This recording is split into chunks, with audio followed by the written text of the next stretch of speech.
Welcome to community TV. నేను మీ ముంజేటి. నిర్మలా సీతారామన్ గారు నిన్న కేంద్ర బడ్జెట్ని మన ముందు పెట్టారు. అంచనాలకు తగినట్టుగా కానీ, అంచనాలకు మించి కానీ లేదు, అన్నిటికంటే ముఖ్యంగా ఏ రకమైన ప్రభావాలు లేని బడ్జెట్టు నిన్న సమర్పించింది ఆమె. అసలు ఎటువంటి కదలిక లేదు, జనంలో కదలిక లేదు, స్టాక్ మార్కెట్లో పెద్ద కదలిక లేదు. అన్నిటికంటే ముఖ్యంగా ప్రతిపక్షాల్లో కూడాను పెద్దగా పెదవిర్చినట్టుగా ఏమీ కనిపించట్లేదు మనకి.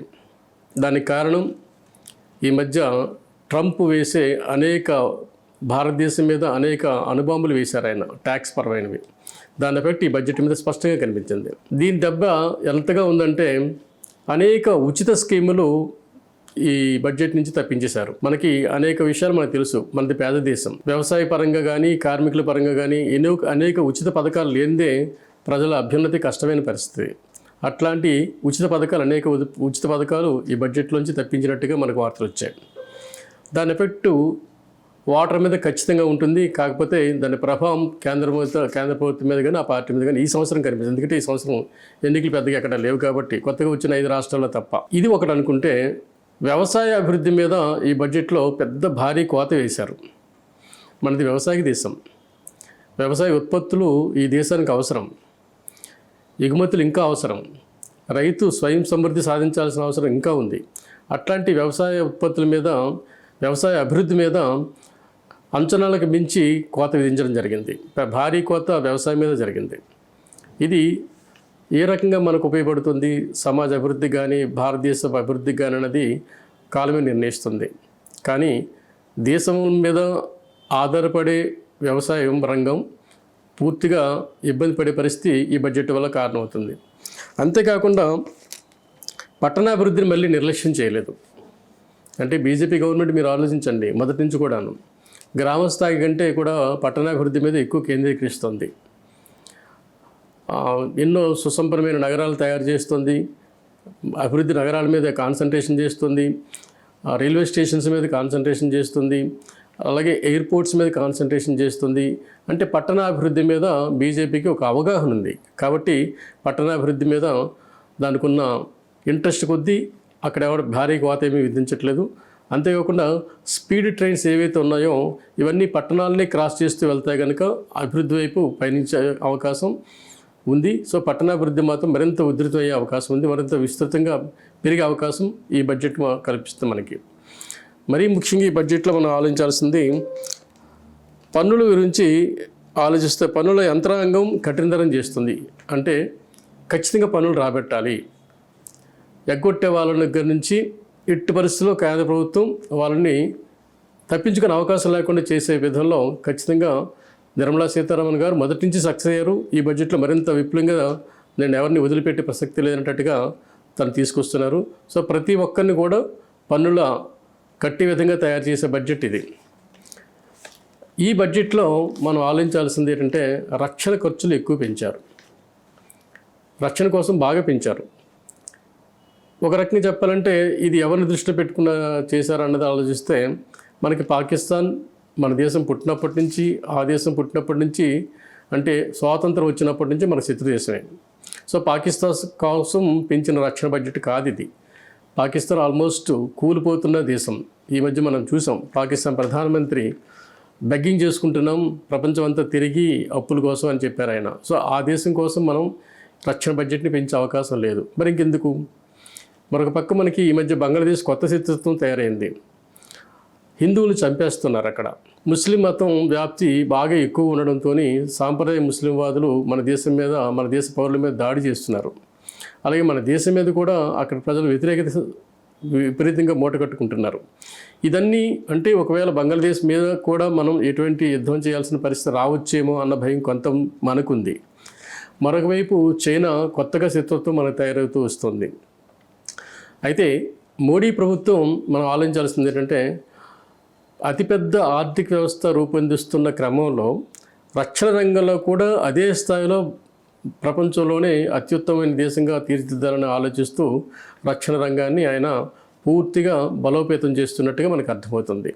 సో భారతదేశం అంటే ఈరోజు మనం చూసాం, ట్రంప్ లాంటి వాళ్ళు వెనిజులా లాంటి దేశం మీద యుద్ధం తేలిగ్గా ప్రకటించగలిగారు, ఆ అధ్యక్షుని ఎత్తుకుపోగలిగారు. అలాగే రేపొద్దున ఇరాన్ మీద యుద్ధం చేయగలుగుతున్నారు, లేదు మరో దేశం మీద. కానీ భారతదేశం వైపు కన్నెత్తి చూడకుండా చూసే ప్రయత్నంలో భాగంగానే రక్షణ వ్యవస్థని బలోపేతం చేస్తున్నట్టుగా మనం భావించాల్సి వస్తుంది. సో కేంద్ర బడ్జెట్లో ఖచ్చితంగా ఈ రక్షణ వ్యవస్థని బలోపేతం చేస్తున్నది మనకి చాలా స్పష్టంగా కనిపిస్తుంది.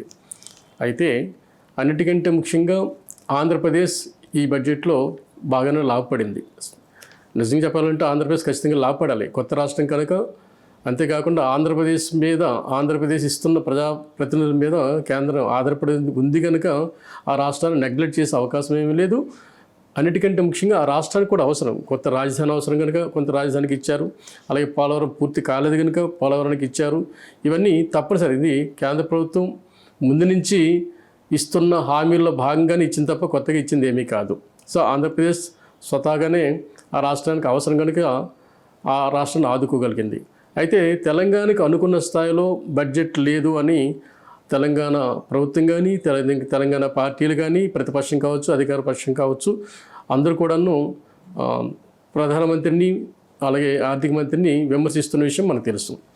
అయితే ఇంకొక కొత్త వార్త మనకి తెలంగాణలో మీరు ఈరోజు ప్రముఖంగా కనిపిస్తుంది. అదేంటంటే స్వయం సమృద్ధి చెందిన రాష్ట్రాల్లో తెలంగాణ ఉంది అని. అంటే తన పన్నులతోనే తను అభివృద్ధి చేసుకునే స్థాయికి తెలంగాణ ప్రభుత్వం వచ్చిందని ఒక పెద్ద వార్త. ఆ స్థాయి ఇంకా ఆంధ్రప్రదేశ్లో లేదు. అంటే తెలంగాణకి కేంద్ర బడ్జెట్ స్వతహా ఏమైతే మనకి హక్కుపరంగా వచ్చే అమౌంట్ ఎంతైతే ఉందో, ఎన్ని కోట్లు అయితే ఉన్నాయో అంతమించి తెలంగాణకు అవసరం లేదు. స్వయం సమృద్ధి సాధించిన రాష్ట్రం తెలంగాణ. ముఖ్యంగా హైదరాబాద్ అత్యంత ఫాస్ట్గా ఎదుగుతున్న నగరాల్లో హైదరాబాద్ ఒకటి. ఎంతో ఐటీ కారిడార్ ఉంది. అలాగే మీకు అన్నిటికంటే ముఖ్యంగా నిర్మాణ రంగం బాగా వ్యాప్తి చెందుతుంది, హద్దులు లేకుండా వ్యాపిస్తుంది.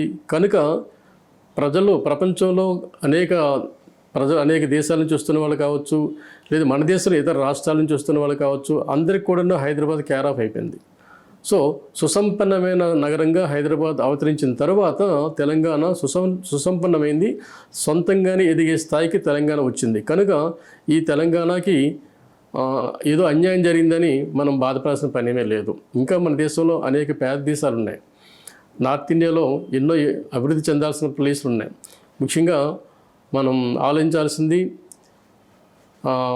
నార్త్ ఈస్ట్ ఉంది. నార్త్ ఈస్ట్ వైపు చాలా రాష్ట్రాలు ఉన్నాయి. అవన్నీ కూడాను చాలా అణగారిన వ్యవస్థలో ఇప్పటికీ కొట్టుమిట్టాడుతున్నాయి. వాటిని అభివృద్ధి చేసుకోవాలి. దేశం అంటే మట్టి కాదు కదా, దేశం అంటే అన్ని రాష్ట్రాలు కలిసి ఉన్న దేశం, ఒక ఆంధ్రప్రదేశ్ తెలంగాణ కాదు కదా. సో మిగతా రాష్ట్రాలు కూడా అభివృద్ధి చేసే భాగంగానే ఆలోచిస్తుంది కేంద్ర ప్రభుత్వం. ఒక రకంగా చెప్పాలంటే ఎవరికి అన్యాయం చేసినట్టుగా కానీ, అంటే తెలంగాణకు అన్యాయం చేసినట్టుగా కానీ, ఆంధ్రప్రదేశ్కి మేలు చేసినట్టుగా కానీ ఈ బడ్జెట్లో మనం చూడాల్సిన పని లేదు. ఈ రెండు రాష్ట్రాలని ఒక రకంగా ఆదుకున్నట్టుగానే మనం భావించాలి. అదే విషయం కాకుండా బడ్జెట్లో మొదటిసారి స్పృశించిన విషయం ఏంటంటే విదేశీ విద్య. ఈ దేశంలో ఎంతోమంది విదేశాలకు వెళ్తున్నారు. అనేక ఇంజనీరింగ్ కోర్సుల కోసం వెళ్తున్నారు, ఐటీ కోర్సుల కోసం వెళ్తున్నారు, వైద్య విద్య కోసం వెళ్తున్నారు. ఇలా వెళ్తున్న పిల్లల విషయంలో, వాళ్ళ ఫీజుల విషయంలో కేంద్ర ప్రభుత్వం చాలా తక్కువ ట్యాక్స్లు కలెక్ట్ చేస్తుంది. ఈ కారణంతో ఇంకొంచెం విదేశాలకు వెళ్ళే విద్యార్థులు అటు ఐటీ వైపు కానీ, ఇటు వైద్య విద్య వైపు కానీ మరింత ప్రోత్సాహం కల్పించిందని చెప్పుకోవాల్సి వస్తుంది. అయితే అంతేకాకుండా విదేశీ పర్యటనకు వెళ్తున్న వాళ్ళ విషయంలో మాత్రం ఇంకొంచెం బడ్డన్ తగ్గింది.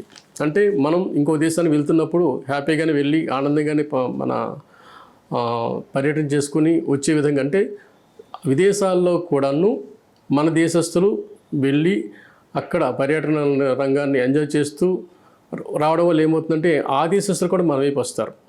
అది ఇక్కడ మనం ఎంకరేజ్ చేస్తామంటే విదేశాలు వెళ్తున్న వాళ్ళకి కానీ, అటు విద్యార్థులు కావచ్చు, ఇటు టూరిస్టులు కావచ్చు, ఈ రెండు రంగాలు కూడాను మన కేంద్ర బడ్జెట్ ఖచ్చితంగానే ప్రోత్సహించింది. మరీ ముఖ్యంగా ఈ బడ్జెట్లో మీరు ఒక్కసారి ఆలోచిస్తే అంతర్లీనంగా మనకు కనిపించేది, మనం అభివృద్ధి చెందిన దేశాల కోవలోకి కొద్ది రోజుల్లో చేరుతున్నామన్న విషయం మనకు అర్థమవుతుంది. ఇప్పుడు మీరు ఒక్కసారి ఆలోచించండి, అమెరికాలో ఏ బడ్జెట్ పెద్ద చర్చ ఎప్పుడు జరగదు. అలాగే అభివృద్ధి చెందుతున్న దేశాల్లో బడ్జెట్ ఇప్పుడు కూడా అంత గొప్పగా చర్చ జరగదు. అది కాలక్రమంగా జరుగుతున్న పనిలో కానీ ఈసారి బడ్జెట్ కూడాను మనం పెద్దగా చర్చ జనం మధ్య లేదు. కారణం ఏంటంటే మనం అభివృద్ధి చెందుతున్న దేశ కోవలోకి ఆల్మోస్ట్ చేరుతున్నట్టుగానే మనం భావించాల్సి వస్తుంది. సో ఎవరికి ఏ అవసరాలు, ప్రాథమిక అవసరాలు దాటిపోతున్నాం చాలా మట్టుకు, విద్యా అవసరాలు దాటిపోతున్నాం, ఉచిత విద్య మనకు వస్తూనే ఉంది. అలాగే ఆహార పథకాల ద్వారా ప్రజలందరూ పేదరికం తగ్గుతూనే ఉంది. ఇవన్నీ కారణాల వల్ల బడ్జెట్ మీద ఇది కావాలి అని గట్టిగా ప్రజలు కోరుకునే స్థాయిలో లేదు. అయితే విచిత్రం ఏంటంటే ఇంకో 2 విషయాలు మనం చెప్పాలి. ఇప్పుడు ధరల పెరుగుదల, ధరల తగ్గుదల బడ్జెట్లోనే సాధ్యమవుతుంది, బడ్జెట్ తర్వాత ఉండదు అనుకుంటే ఈ మధ్య ఒక అపహాస్యమైన అంశం మీ దృష్టికి తీసుకురావాలి. అదేంటంటే బడ్జెట్ లేకుండానే వెండి ధర కేజీ 4 లక్షలు చేరిపోయింది. బడ్జెట్లో చెప్పకుండానే బంగారం ధర దగ్గర 2 లక్షలు చేరింది. రోజుకి 25,000, 30,000 పడిపోతున్నాయి, ఇంకో 25,000, 30,000 పెరిగిపోతున్నాయి బడ్జెట్తో సంబంధం లేకుండా. మరి బడ్జెట్లో మనం నిర్ణయించుకున్న ధరలు ఇక్కడ ఎక్కడ సాధ్యమవుతుంది? ఇదంతా అపహాస్యంగానే మనకు కనిపిస్తుంది. అంటే మన ఒక వస్తువు పెరుగుదల, ఒక వస్తువు తగ్గుదల, దాని ధరని నిర్ణయించేది బడ్జెట్ కాదన్నది ప్రజలకు తెలిసిపోతూనే ఉంది.